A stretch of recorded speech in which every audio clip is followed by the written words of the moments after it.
민주당은 정부가 추경안을 오늘 의결해서 국회에 제출하면 여당과 협조하여 신속한 심사에 착수하겠습니다. 벼랑 끝에 선 민생을 구할 추경인 만큼 민주당의 입장은 보다 두텁고 보다 넓게 편성하되 하루라도 빠르게 지급하자는 것입니다. 지난달 인수위의 소상공인 피해 지원금 차등 지급 발표로 윤석열 대통령의 1호 공약 파기 논란이 빚어졌습니다. 다행히 소상공인 자영업자의 큰 반발과 우리 민주당 등의 지적에 정부 여당이 다시 최소 600만 원 지급으로 바로잡기는 했습니다만 소급 적용과 형평성 등 국회에서 논의가 한층 중요합니다. 이번 추경은 코로나 위기로 큰 어려움에 처한 소상공인과 자영업자들을 제대로 지원하는 것이 가장 큰 목적입니다. 그런 만큼 피해 입은 소상공인과 자영업자 그리고 기업이 한 분도 한 곳도 빠짐없이 충분한 보상을 받도록 해야 합니다. 실제 피해에 비해 지원은 부족한 업체도 많기에 그동안 제대로 보상받지 못했던 부분에 대한 소급 적용이 반드시 필요합니다. 채무 부담 완화를 위한 만기와 상환 기한 연장, 이자 부담 지원과 가감한 채무 조정 등 금융 지원의 확대도 필요합니다. 아울러 추경만으로 해소되지 못하는 부분은 법제로 보완해 나가겠습니다. 이른바 임대료 인건비 등의 고정비 채무 감면법, 소위 한국형 PPP법을 제정하고 소급 적용까지 가능한 손실보상법 개정에도 나서야 합니다. 그리고 기재부의 세수 축의 오류가 도를 넘어 반복되는 만큼 그 책임을 묻겠습니다. 이번 추경 재원으로 53조 원 규모의 초과 세수를 활용한다고 하는데 금년도 본예산 국세 수입 343조의 15.5%에나 해당됩니다. 이는 작년에 이어 역대 두 번째로 큰 규모의 오차율입니다. 지난해 본예산 대비 61조 원의 초과 세수가 발생해서 기재부의 세수 추계에 심각한 결함을 드러낸 바 있습니다. 이 사안으로 지난 4월부터 감사원 감사가 진행 중인데도 또다시 이 정도라면 당연히 진상을 철저하게 규명해야 할 사안입니다. 국민 혈세로 조성된 예산은 정확성과 투명성을 생명으로 합니다.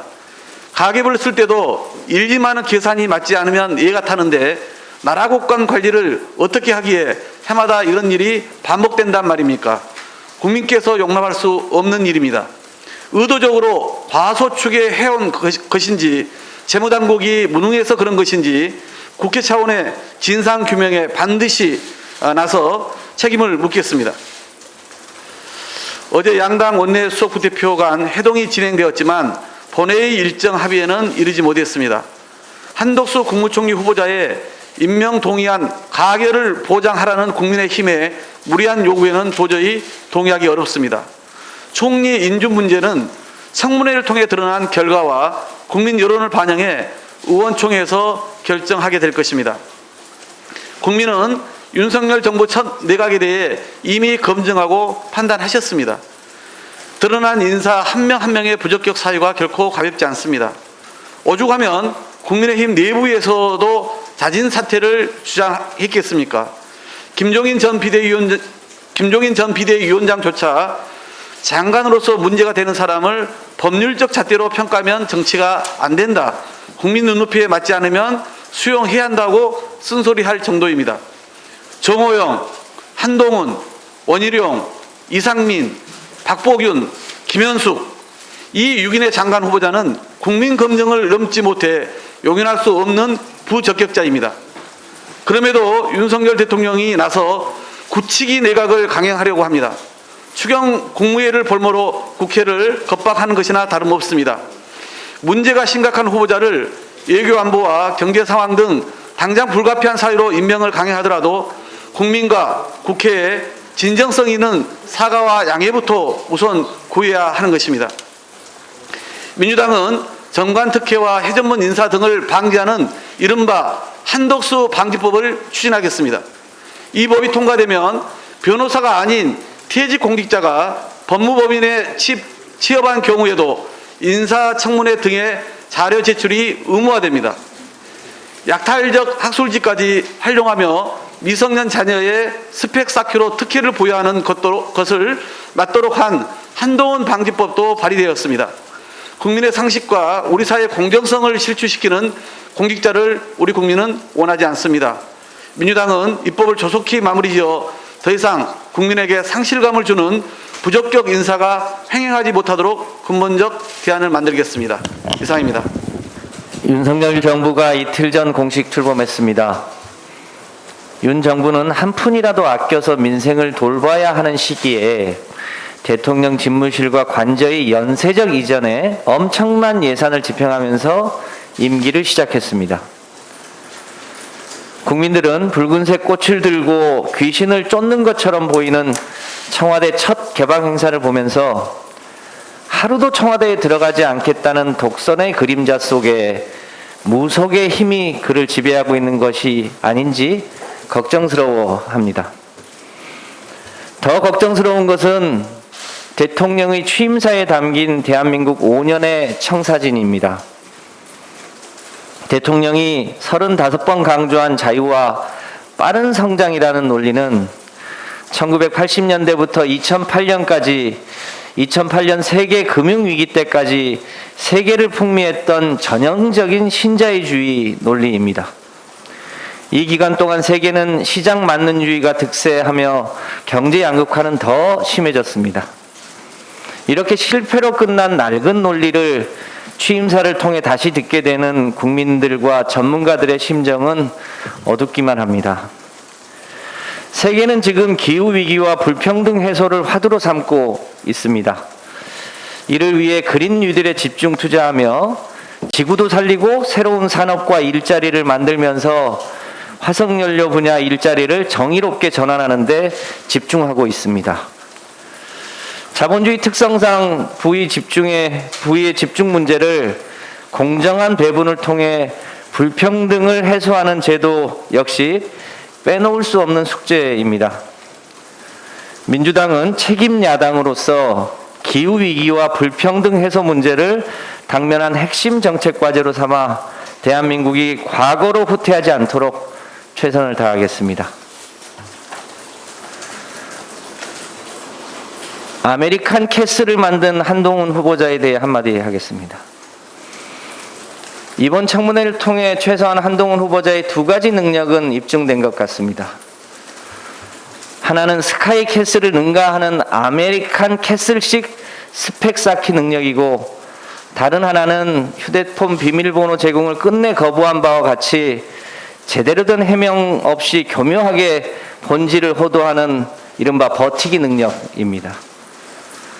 후보자에 따른 언론에 돈을 주고 광고성 인터뷰 기사를 싣고 돈만 내면 논문을 실어주는 약탈적 학술지에 대필 논문을 게재하고 미국 경연대회에서 우승하기 위해 200만 원을 주고 앱을 산 뒤 이를 마치 본인이 만든 것처럼 허위로 조작했습니다. 이렇게 스펙을 쌓는 것이 윤석열표 지성주의이고 자유인지 묻고 싶습니다. 한동훈 후보자는 자녀의 스펙 쌓기에 대해 입시에 쓸 계획이 없다고 했습니다. 계획이 없는 것이 아니고 아메리칸 캐슬에 입성할 때가 되지 않았다라고 보는 것이 합리적 판단일 것입니다.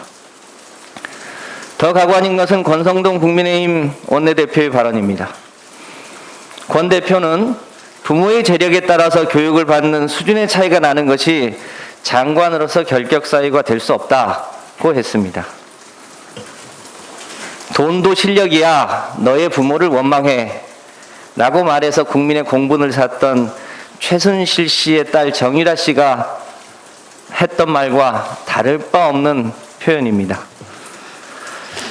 민주주의 국가에서 정부가 해야 될 가장 중요한 일은 부모의 부와 관계없이 대한민국에서 태어난 모든 아들과 딸들이 자기 자신의 능력만으로 성공할 수 있도록 그 출발선을 일치시켜주는 일입니다. 윤석열 대통령님, 대한민국이 스카이 캐슬도 모자라 아메리칸 캐슬을 당연하게 여기는 특권층의 나라가 아니라면 한동훈 후보자의 임명에 대해서 결단해 주실 것을 바랍니다. 마지막으로 장관 후보자의 허위 진술 처벌 규정 필요성에 대해서 말씀드리겠습니다. 한동훈 후보자를 위시해서 윤석열 정부 장관 후보자들의 허위 진술 행태가 전입가경입니다. 인사청문 제도는 공식 후보자의 능력과 도덕성을 검증하는 제도입니다. 공정하고 세밀한 검증을 위해서는 후보자의 진술의 진위 여부가 매우 중요합니다. 그러나 장관 후보자들이 약속이라도 한 듯이 허위 진술을 쏟아내고 있음에도 불구하고 이에 대한 처벌 규정이 없는 게 현실입니다. 장관 후보자들은 인사청문회 때 양심에 따라 사실을 말하겠다고 맹세합니다. 제3자의 증인이나 감정인의 허위 진술은 위증죄로 처벌할 수 있는 반면에 정작 장관 후보자가 허위 진술을 해도 처벌할 법적 근거가 없습니다.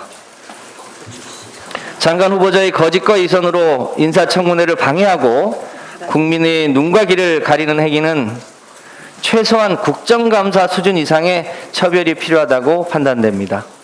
따라서 인사청문회법을 개정해서 인사청문회에 참석하는 공직 후보자들의 허위 진술이 계속되지 않도록 법을 개정할 필요가 있습니다. 이와 관련한 국민의힘의 협력을 요청하는 바입니다. 이상입니다. 네, 윤석열 대통령께 간곡하게 말씀드리겠습니다. 국회를 존중하고 국민의 뜻을 따른다면 지금이라도 한동훈 후보자에 대한 지명을 철회해 주시기 바랍니다. 17시간에 걸친 한동훈 후보자 인사청문회를 통해서 우리는 그가 법무부 장관으로서 부적격하다라는 결론을 내렸습니다. 우선 개인의 도덕성 의혹이 한치도 해명되지 않았습니다. 편법 증여를 위한 딱지거래 의혹, 배우자의 위장전입 의혹, 모친의 땅 쪼개기 매입 의혹, 장녀의 논문 대필 의혹, 무단책 복제 의혹, 부모 찬스를 활용한 스펙 쌓기 의혹 등 과연 이런 것들이 공정과 상식에 어울리는가 싶습니다. 대통령 취임식에서 윤석열 대통령은 자유는 승자 독식이 아니다. 공정한 교육 기회가 보장되어야 한다라고 말했는데 한동훈 후보자가 걸어온 길이 과연 이에 부합하는지 심히 의문스럽습니다. 한동훈 후보자가 검사일 때의 행적과 관련된 의혹도 전혀 해소되지 않았습니다. 수사지휘권을 통해서 뒤늦게 밝혀진 범죄들에 대해서조차도 당시 검찰총장을 겨냥한 것이기 때문에 잘못된 것이다 라는 말만 반복했습니다. 누구의 범죄는 수사해도 되고 누구의 범죄는 수사하면 안 된다는 논리입니다. 채널A 검언유착 의혹도 그냥 무혐의가 아니었습니다. 검사들의 조직적인 은폐, 휴대폰 포렌식 비협조 등으로 증거 불충분 무혐의 아니었습니까? 이런 분이 장관이 된다면 어느 누가 대한민국 법무부와 검찰에게 공정을 기대할 수 있겠습니까? 지금 대한민국은 검찰공화국이 되어가고 있습니다. 전체 정부 조직의 인사 추천과 검증 업무 모두 검찰 출신이 장악했습니다. 새 정부의 살림살이, 대통령의 일정 관련된 업무도 검찰 출신이 맡게 되었습니다. 대통령실 핵심 6개 보직 중 5개가 검찰 출신 인사들이 차지하게 된 것입니다. 더 나아가 오늘 보도를 보면 국정원 기조실장으로 조상준 전 검사를 임명할 예정이라고 합니다. 이렇게 되면 우리나라의 정보 업무 역시도 검찰 출신이 장악하게 되는 것입니다. 과거에 군사정부 시절 때 군부 출신 인사들이 이렇게 요직을 장악한 적은 있었지만 그 이후에는 한 번도 이런 적이 없었다고 저는 알고 있습니다. 과거 군부 정권 시대를 뛰어넘는 그런 시대로 지금 다시 우리가 회귀하고 있는 것입니다. 과연 이런 것이 윤석열 대통령이 꿈꾸는 대한민국의 모습입니까? 검찰을 통제해야 되는 법무부 장관까지 검찰 출신이자 자신의 오른팔을 임명한다면 어느 국민이 지지할 수 있겠습니까? 지금이라도 당장 한동훈 후보자에 대한 지명을 철회해 주시기 바랍니다. 국정원장 임명 관련돼서도 한 말씀 드리겠습니다. 윤석열 대통령이 초대 국정원장으로 김규현 청와대 국가안보실 1차장을 임명했습니다. 김규현 차장은 세월호 참사 당시에 보고 시각 조작 사건에 연루되어서 윤석열 대통령이 중앙지검장이던 시기에 중앙지검에서 인터폴에 적색 수배를 내려서 체포했던 분입니다. 또한 사법농단 사건에서도 강제징용 재판 거래와 관련해서 박근혜 대통령의 지시를 받아서 외교부 장관에게 전달하여 검찰 수사를 받은 당사자이기도 합니다. 대통령 개인을 위해서 국민이 알아야 하는 진실을 왜곡하는 데 앞장서고 헌법 정신을 내팽개치고 사법행정권 남용을 도운 그런 당사자임에도 불구하고 국정원장으로 내정한 것은 윤석열 대통령의 인사관이 고스란히 드러난 일이 아닐 수 없습니다. 이것이 과연 공정과 상식에 맞는 것인지 반드시 제고해 주실 것을 요청드립니다. 이상입니다.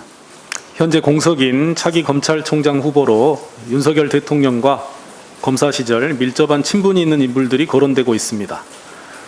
현행 검찰청법은 법무부 장관이 검찰총장 후보자를 제청하기 위해서는 법무부 검찰국장, 법원행정처 차장, 대한변호사협회장 등 당연직 위원 5명과 대검 검사 출신의 명망과 비법조계 전문가 3인 등 비당연직 4명, 총 9명의 위원으로 구성된 검찰총장 후보 추천위원회를 통해 후보자를 3명 이상 추천하게 되어 있습니다. 이런 법적 절차가 마련되어 있음에도 윤석열 대통령과의 검사 시절 사적 인연, 친분, 충성도 등을 강조하며 몇몇 인사들이 차기 검찰총장으로 유력하다는 말이 나옵니다. 검찰총장 임명 절차의 원칙은 유명무실이고 오직 대통령의 뜻만 중요하다는 것인지 걱정이 큽니다. 최초 검찰 출신 대통령 체제에서 노골적인 검찰공화국 시도, 대통령 비서실 인선에서까지 검찰 독점 인사 행태가 비판받는 상황에서 검찰총장을 선정하는 과정은 더욱더 공정하고 독립적, 중립적이어야 합니다. 국민의힘 원내대표 권성동 의원이 작년 1월에 대표 발의한 검찰청법 개정안에도 이 같은 내용이 강조되어 있습니다. 그 법안을 살펴보면 검찰총장 후보 추천위원회를 구성할 때 위원의 다수가 법무부 장관의 영향을 받을 수가 있어 정치적 중립성을 해야 할 우려가 있음을 지적하면서 후보 추천위원회 수를 19명으로 확대하고 위원 중 4명을 국회에서 추천하며 법무부 검찰국장은 위원이 될 수 없도록 하여 법무부 장관의 영향을 받지 않고 추천위원회가 중립적으로 위원을 구성하도록 되어 있습니다. 여기서 한 걸음 더 나아가 추천위원회 회의록도 공개해 비선을 통하거나 밀실에서 이루어지는 검찰총장 후보 추천 과정을 방지해야 할 것입니다. 고위공직자들에 대한 윤석열 대통령과의 연고 인사가 더 이상 반복되어서는 안 됩니다. 중립적이고 역량을 갖춘 검찰총장이 임명될 수 있도록 윤석열 대통령과 법무부는 검찰총장 후보 선정에 관여하여 추천위원회를 형이화시키려는 어떠한 시도도 해서는 안 될 것입니다. 또한 이번 추천위원회의 비당연직 4명의 위원부터 신중하고 투명하게 구성할 것을 촉구합니다. 추천위원회는 윤석열 정부에서 사전 낙점한 후보를 추천하는 거수기 역할에 그치는 일은 없어야 할 것이고 밀실 추천 시도도 단호하게 거부해야 할 것입니다. 감사합니다. 윤석열 대통령은 구중궁궐에서 벗어나겠다며 단 하루도 청와대에서 지내지 않겠다고 선언했습니다. 그리고 그 독불장군식 독주는 국민들의 반대에도 불구하고 탱크처럼 밀어붙였습니다. 그러나 현재 윤석열 대통령은 검찰 출신 칠상시라는 인해 장막을 스스로 만드는 작업을 또다시 탱크처럼 밀어붙이고 있습니다. 대통령의 일거수일투족을 관리하는 부속실장인 강의구 전 검찰총장 비서관, 내부 감찰을 해야 하는 공직기관 비서관은 이시원 전 부장검사, 이분은 서울시 공무원 간첩조작 사건의 수사부터 기소까지 담당한 공안통으로 그로 인해 중징계까지 받은 자입니다. 대통령의 법률 자문을 하는 법률비서관은 주진우 전 부장검사, 이 주진우 전 부장검사 같은 경우는 장관 후보자들의 비리 의혹들이 쏟아지면서 부실 검증에 대한 비판이 거세지만 이 역시 아나무인입니다. 대통령실의 국간직인 총무비서관은 윤재순 전 대검찰청 운영지원과장, 인사기획관은 복두규 전 대검찰청 사무국장, 인사비서관은 이원모 전 검사까지 배치했습니다. 여기에 법무부 장관의 한동훈 전 검사까지 정점을 찍을 그 앞에 있습니다. 대통령 비서실을 검찰청으로 착각하고 있는 건지 모르겠으나 검찰 칠상시에 둘러싸여 검찰 독재공화국을 만드는 작금의 아집과 고집을 당장 거둬들이기 바랍니다. 조선시대 여성 절반이 성노리개였다. 정부가 나서서 밀린 화대라도 받아내란 말이냐. 동성애는 정신병의 일종으로 생각한다. 말한 당사자의 정신상태를 의심해 볼 수밖에 없는 발언입니다. 이 발언을 한 사람은 윤석열 대통령이 임명한 대통령실의 김성회 종교다문화 비서관입니다. 친구를 보면 그 사람이 보인다고 했습니다. 유유상종 비슷한 사람끼리 모인다고 했습니다. 김성회의 임명은 윤석열 대통령이 지향하는 역사관과 성인식이 어떤지를 극명하게 보여주는 인사입니다. 낯뜨거워 차마 입에 담을 수 없는 말을 한 인사의 과거 행적이 드러났음에도 불구하고 윤석열 대통령은 무슨 생각을 하는지 미동도 하지 않고 있습니다. 대한민국 대통령의 위안부 피해자들과 여성에 대한 인식이 고작 그것밖에 되지 않는다는 사실에 참담함을 금할 수가 없습니다. 국민들은 어려운 상황 속에서도 국격을 높이고 있는데 정작 대통령이라는 사람은 그 국격을 자신의 발 아래 짓밟고 있음에도 불구하고 모르쇠로 일관하고 있습니다. 열차에서 구둣발로 두 다리를 올리고 있던 그때의 모습과 무엇이 다릅니까? 지금이라도 위안부 피해자들과 여성들에게 가해진 구둣발을 치우고 사과함은 물론 대한민국 대통령으로서 스스로 무너뜨린 국격을 지금이라도 바로 세우기 바랍니다. 네, 이상입니다.